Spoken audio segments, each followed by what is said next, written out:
تو آج یہ 1400 سال کی تحریک یہ دلیل ہے کہ جس طرح حدیث کے جملے بھی ہیں کہ خدا کبھی بھی ذکر ابا عبداللہ الحسین کی حرارت کو بجھنے نہیں دے گا. مطلب دنیا کا ہر ایندھن ختم ہو سکتا ہے، حرارت حسین کا ایندھن کبھی ختم نہیں ہوگا. یہ ایک ایسی روشنی ہے، ایک ایسی شمع ہے جو ہمیشہ جلتی رہتی ہے. اب اس شمع کے کچھ پروانے ہیں، تو وہ پروانے انہی عزیزوں کی صورت میں ہیں. فرمائے نصف العقل المعاش بالناس. اگر عقل کو تقسیم کیا جائے تو معصوم فرماتے ہیں آدھی عقل یہ معاشرتی کام کرنا، انسانوں کے ساتھ اٹھنا بیٹھنا، لوگوں کی خدمت کرنا. کہ کوئی ایسا معصوم نہیں تھا کہ جس کو غسل دیا گیا اور دینے والا معصوم یہ نہ کہے کہ میرے بابا کے پیٹھ پہ کالے نشان نہیں تھے. اب وہ نشان یا تازیانوں کے نشان تھے، یا کہا کہ یہ نشان اندھیری راتوں میں یتیموں کے لیے بوریاں اٹھا اٹھا کر جو غریبوں کے دروازے پہ جاتے تھے وہ نشان تھے. تو یہ جو بدن ہے یہ کون سے نشان ظاہر کرتا ہے؟ اسے کہتے ہیں معاشرتی خدمت کرنے کے نتیجے میں انسان کے بدن پہ جو نشان پڑتے ہیں. تو فرمایا سب سے بڑا اجر خدا اس بندے کو دیتا ہے جو سوشل ورک کرتا ہے، جو لوگوں کے شعور کو بیدار کرتا ہے، جو لوگوں کی مشکلات کو حل کرتا ہے، جسے رات کو اس لیے نیند نہیں آتی کہ محلے میں کوئی بھوکا نہ سویا ہو، جسے اس لیے نیند نہیں آتی کوئی شیعہ زندان میں ہے، پیچھے اس کے بچوں کا کوئی خیال رکھنے والا ہے کہ نہیں ہے، اس کی بچیوں کا کوئی خیال رکھنے والا ہے کہ نہیں ہے. باقی اس انسان کے وجود کا فائدہ کیا جو نماز پڑھے، روزہ رکھے، حج کرے، زکوٰۃ دے، لیکن اس کو یہ پرواہ نہ ہو میرا مومن بھائی پریشان ہے کہ نہیں ہے. ہاں، امام کا کتنا بڑا صحابی جس کو امام موسیٰ کاظم کہیں کہ میں جب بھی حج پہ جاتا ہوں تمنا کرتا ہوں کہ مولا فرماتے ہیں ہم شیعہ دعا کریں کہ ہماری نگاہ امام پہ پڑے، لیکن مولا فرمائے میں تمنا کرتا ہوں کہ میری نگاہ اس پیارے صحابی پہ پڑ جائے جسے اذن دیا گیا کہ ہارون کے دربار میں کام کرے، جس نے خط لکھا امام معصوم کو کہ مولا میں آپ کی محفلوں میں بیٹھنے کا عادی ہوں، مولا میں نماز میں مناجات میں ذکر خدا، کہاں بھیج دیا آپ نے مجھے؟ یہاں وزیر و وزراء آتے ہیں، شراب کی محفلیں لگتی ہیں، مولا میں ان محفلوں سے تنگ ہوں، قد ضاق صدری، میرا سینہ تنگ ہو گیا ہے، میں بیٹھ نہیں سکتا. امام نے جواب نے لکھا تجھے حکم ہے اسی محفل میں بیٹھو، خدا تجھے اجر عطا کرے گا، اور 3 گارنٹیاں میں تجھے دیتا ہوں، 1 گارنٹی تو مجھے دے. 3 گارنٹی. امام نے فرمایا کبھی بھی تو زندان کی چھت کو نہیں دیکھے گا، کبھی دشمن کی تلوار تیرے بدن تک نہیں آئے گی، کبھی تیری نسل میں بچہ فقیر نہیں ہوگا. 3 گارنٹیاں میں دے رہا ہوں. امام فرمایا 1 گارنٹی مجھے دے گا. مولا وہ کون سی گارنٹی؟ کا جب بھی میرا چاہنے والا آئے اس کی پریشانی کو حل کیا کرنا. اللہم صلی علی محمد. سب سے بڑی خدمت انسان جو کر سکتا ہے وہ اہل بیت کے چاہنے والے کی خدمت ہے، کسی مومن کی خدمت.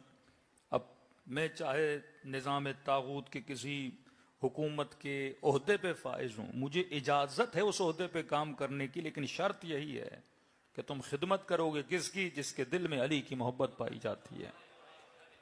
وہ چاہے کیسا بھی نظام ہو کام کرو، لیکن شرط امام کی یہی ہے کہ اس نیت سے اگر کام کرو گے تو پھر اس نظام کی کمائی بھی تیرے لیے کیا ہو جاتی ہے؟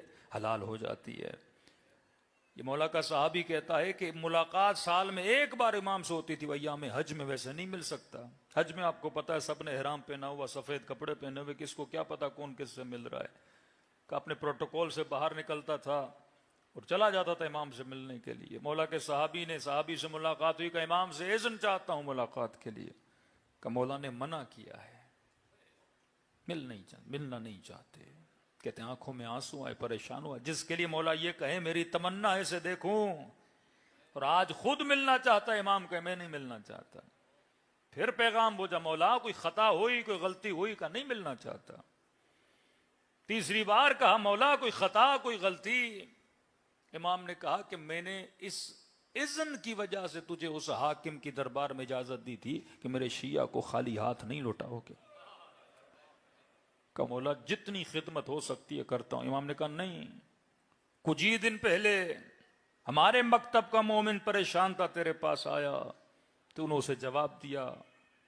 امام نے فرمایا اب کیونکہ وہ رنجیدہ ہو کے تم سے گیا ہے، جب تک وہ تم سے راضی نہیں ہوتا میں موسیٰ کاظم تم سے راضی نہیں ہوں گا. کہ مولا ایام ختم ہو جاؤں گا مدینے اس سے معافی مانگنے. فرمایا نہیں ابھی جا. کہ مولا مدینہ دور ہے، جاؤں گا، یہ اعمال حج وغیرہ کیا ہوں گے؟ کہ فرمایا نہیں، رات کے اندھیرے میں جا، فلاں جگہ پہ اونٹ کھڑا ہے، اس پہ سوار ہو جا، اونٹ تجھے اس کے در تک پہنچائے گا. کہتا اسی طرح گیا، امام کی بات کو فالو کیا، اونٹ کو دیکھا، سوار ہوا، چند قدم ہی اونٹ چلا تھا، مجھے مدینے کی گلیاں نظر آ گئیں. اسی مومن کے دروازے پہ کھڑا ہوا، دروازے پہ دستک دی. وہ مومن دیکھ کے پریشان ہو گیا، اتنے بڑے بادشاہ کا وزیر میرے در پہ کیا کر رہا؟ وزیر بات میں ہوں، تو جلدی مجھ سے راضی ہو جا، تیری وجہ سے موسیٰ کاظم مجھ سے راضی نہیں ہے.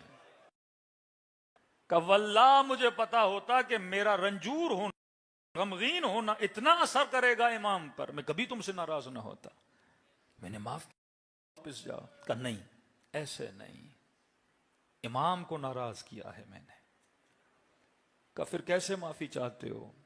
کہ ایک کام کر. کہ کون سا کام کروں؟ کہ دیکھ میں اپنا چہرہ خاک پہ رکھتا ہوں، تو اپنا پاؤں میرے رخسار پہ رکھ تاکہ میں امام کو جا کے نشان دکھا سکوں. کہ بندے خدا آپ معزز ہیں، مولا کے چاہنے والے صحابی ہیں، میں آپ کے ساتھ نہیں کر سکتا. کہ نہیں کرو گے میں دروازے پہ بیٹھا رہوں گا، کیونکہ میں نے امام کو جا کے دکھانا ہے. یہ مومن کہتا ہے اس نے زمین پہ اپنا رخسار رکھا اور میں نے ہلکا سا پاؤں اس کے رخسار پہ رکھا. کہ یہ اونٹ پہ سوار ہوا واپس گیا. کہتا جیسے سواری پہنچی تو موسیٰ کاظم وہاں پہ کھڑے تھے. میں نے کہا مولا معافی بھی مانگ کر آیا ہوں اور چہرے پہ ثبوت بھی لے کر آیا ہوں. پھر امام نے سینے سے لگایا، فرمایا ایسے ہوتے ہیں موسیٰ کاظم کے شیعہ. مقصد حیات یہ ہے کہ مومن کی خدمت کرے. اب وہ خدمت مالی ہو، وہ خدمت فکر کی خدمت ہو، یا جوانوں کے شعور کو بیدار کیا جائے، یا مالی مدد کی جائے.